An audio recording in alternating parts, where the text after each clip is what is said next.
Welcome to the Ocular, my private study. We can speak here without fear of being overheard.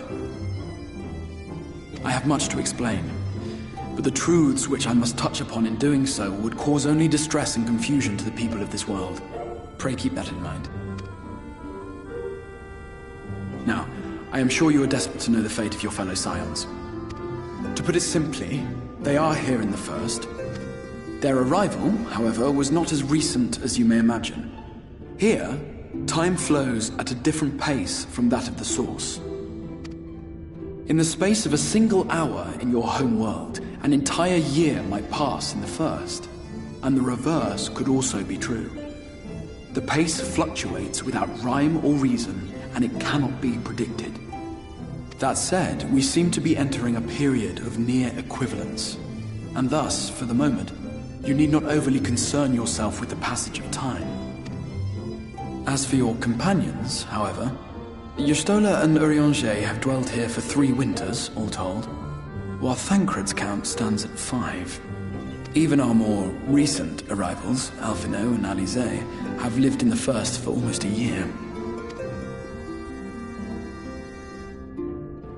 My intention had been to summon only you, but the art of reaching across worlds has proven exceedingly difficult to master.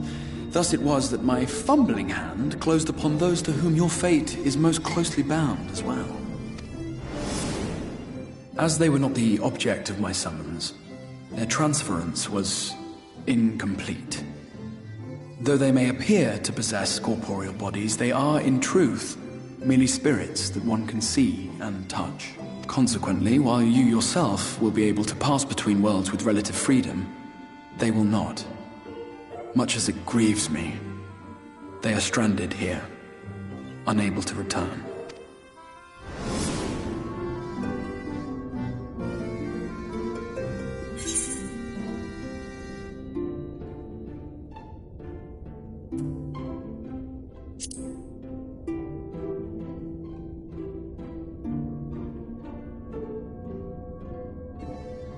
We spent every waking hour searching for a way to reverse the summoning. In the beginning, at least. As you may have surmised, however, our efforts met with little success. And then we all but abandoned the endeavor once Urianger shared with us the vision he had witnessed during his journey through the rift. In that chaotic no-man's land between realms, time and space warp and blend in unexpected ways. What Urianger saw was the future, that which would one day come to pass. In his vision of tomorrow, the First was rejoined with the Source. This collision of worlds brought about the 8th umbral calamity and the deaths of countless multitudes. Amongst those who perished, Urianger clearly saw the fall of the Scion's mightiest champion. He watched you die.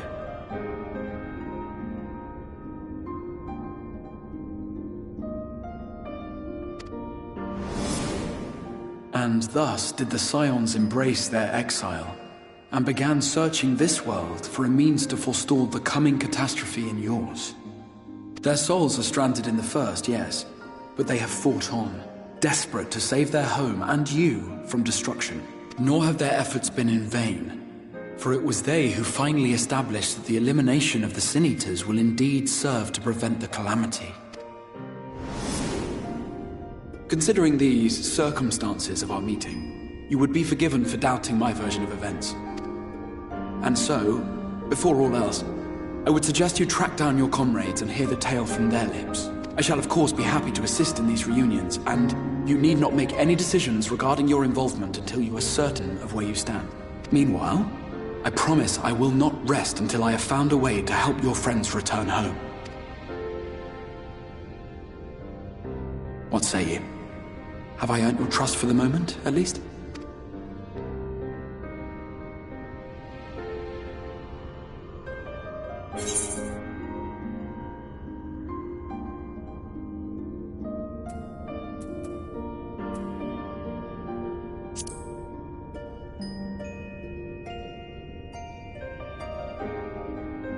Excellent. You will not regret this.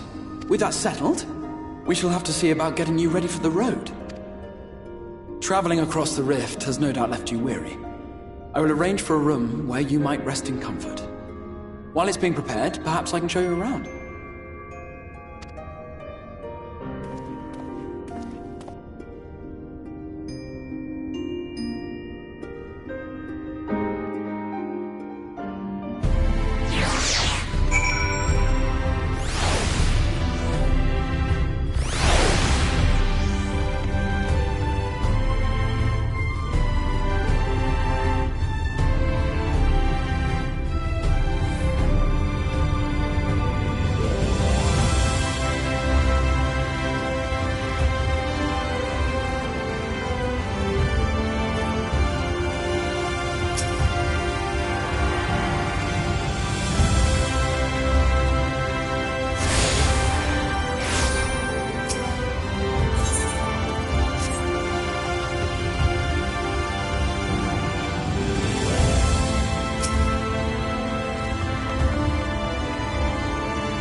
This is the Musica Universalis, the commercial heart of the Crystarium. What you might need to prepare for your journeys can be purchased here.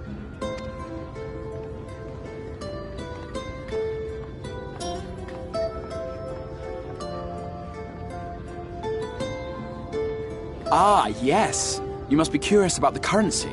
Fear not. The gil you carry will serve you well enough. Each nation once minted its own coins, but 'twas all a jumbled mess following the flood. After much debate, the local merchants eventually elected to revert to the old ways, wherein a coin's value was decided by the worth of its metal. As for a unit of measurement, we agreed upon the term gil, a word borrowed from coins uncovered within the Crystal Tower here. And as our traders peddled their wares across the land, so too did our usage of gil become common practice. From what your stola tells me, a standard coin from the source equates to exactly 1 gil here, or near enough not to matter. Our way of life has benefited greatly from the artifacts we recovered from the tower, some of which may be familiar to you.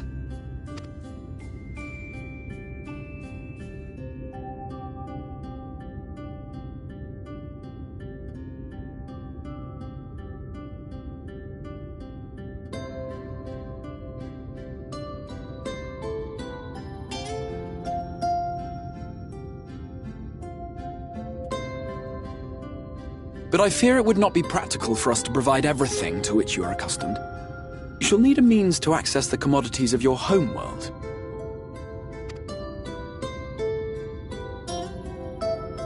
Avan Kerm Sin? Yes, I'm here! Of course I'm here! What amusements do you have for me today? My dear Feo Ul, paragon of pixie kind. For you, I have the most vital task. This fine lady is a friend from a distant realm.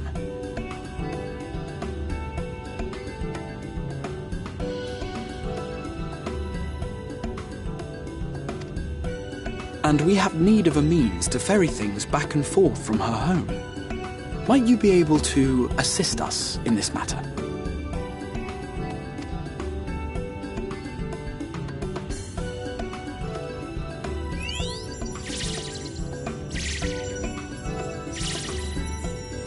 You came from beyond, didn't you? From beyond the rift? wonderfully exciting. What a brave and reckless and marvellous thing you did. You've the heart of a pixie, you do. After careful consideration, I have decided to grant you my assistance. Make a pact with me and the fun can begin.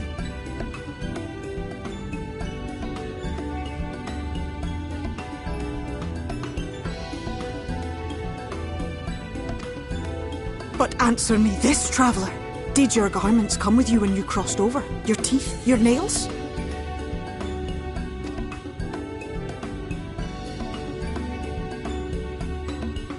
Just as I thought! Then you've a good stout connection with your home through which all your belongings, great and small, may easily pass.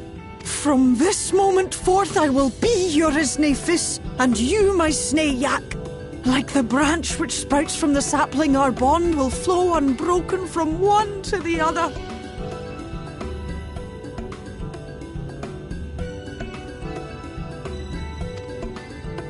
Raise your hand.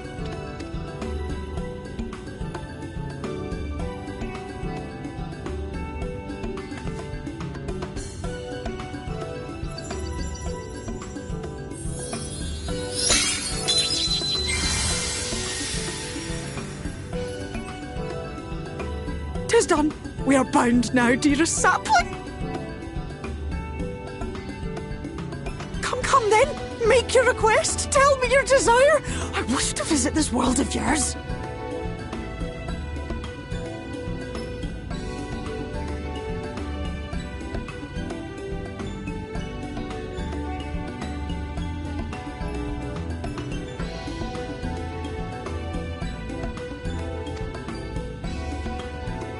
Mayhap her message to your friends in the Source to inform them of your safe arrival.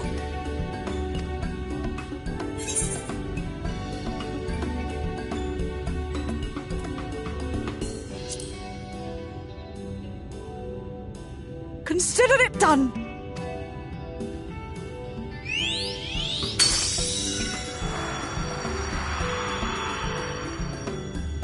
As you heard, that was Feo Oul of the Pixies. Their kind possess an affinity for magic akin to that of arcane beings. They rarely show themselves in populated areas, but Feo is insatiably curious even by pixie standards, and seems to have taken a liking to the Crystarium. Right, we were going to organise a room for you, weren't we? Come along.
I know you.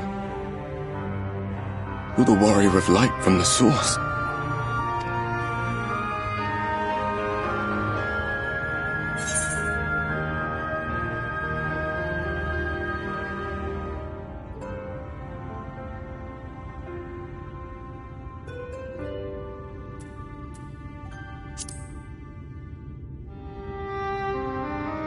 What? Did you just... You can hear me? Oh, gods, how long has it been?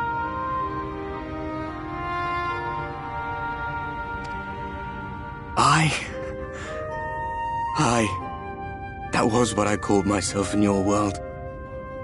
The Warrior of Darkness. My real name is Ardbert.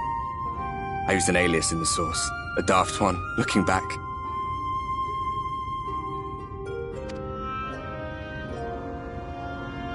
If you recall my tale, it was my comrades and I who caused the flood. We thought our home doomed. And so we listened to the Ascians. Let them guide us to the source, and tried to hasten their goddamned ardor. I remember when we fell, defeated by you and yours. I remember our audience with Minfilia. How she listened to our pleas and returned our souls to the First.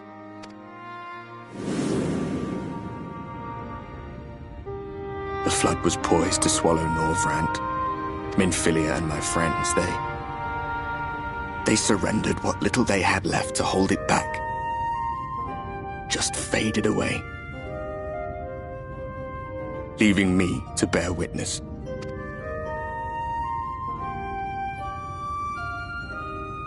Tell me, do you know the year? How much time has passed since we caused the flood?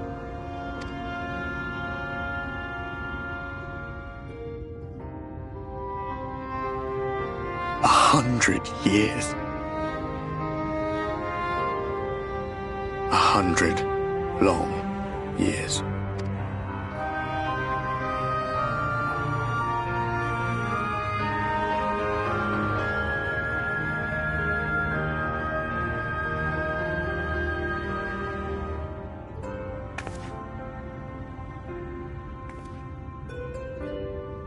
My hands find no purchase. My gestures catch no eye, and my pleas, be they whispered or screamed, reach not a single ear. I am a shade, cursed to do naught but drift.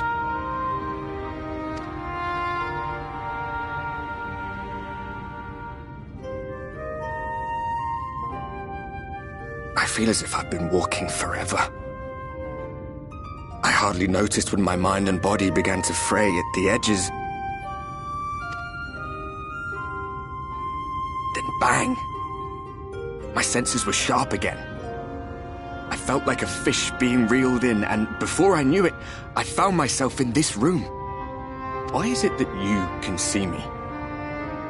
What are you even doing here, come to that?